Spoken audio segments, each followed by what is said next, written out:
విజయవంతంగా సాగుతున్నటువంటి నేపథ్యంలో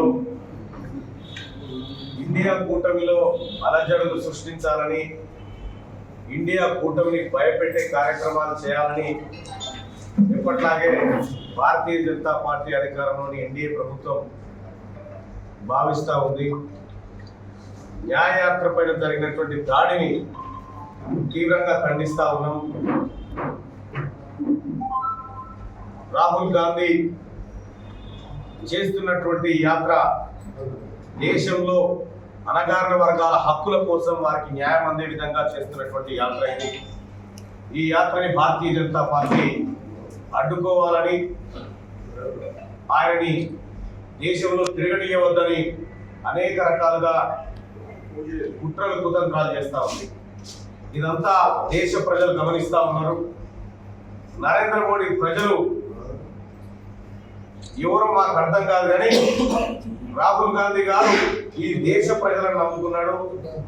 నరేంద్ర మోడీ గారు ఈడీలను, సిబిఐలను, ఐటీ శాఖలను నమ్ముకొని పరిపాలన చేస్తా ఉన్నారు. ఇక్కడ నిన్నగాక మొన్న బీహార్లో నితీష్ కుమార్ని అదిరించి బెదిరించి తమ వైపు తిప్పుకున్నారు. వాళ్ళ జార్ఖండ్ సీఎంగా ఉన్నటువంటి హేమంత్ సోరెన్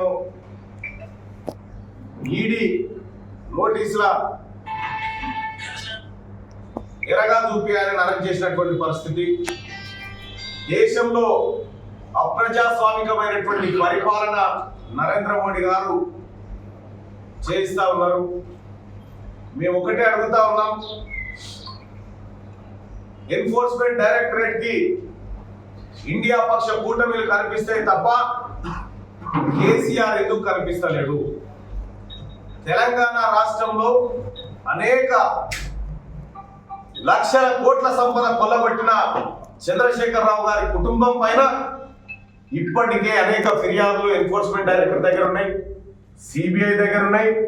కానీ కేంద్ర ప్రభుత్వం ఎందుకు ఆయన పైన చర్యలు తీసుకుంటలేదు చెప్పాలి. నరేంద్ర మోడీ గారు, కేసీఆర్ ఇద్దరు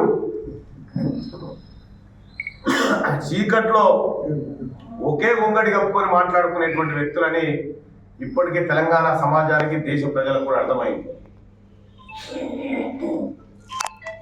Bharatiya Janata party liquor scam లో కవిత వ్యవహారం తేల్చే విషయంలో ఎందుకు తాత్సారం చేస్తా ఉందని తెలంగాణ ప్రజలు అనుమానపడతా ఉన్నారు. అనుమానాలకు బలం చేకూరే విధంగానే ఇవాళ భారతీయ జనతా పార్టీ కూడా వ్యవహరిస్తూ ఉంది.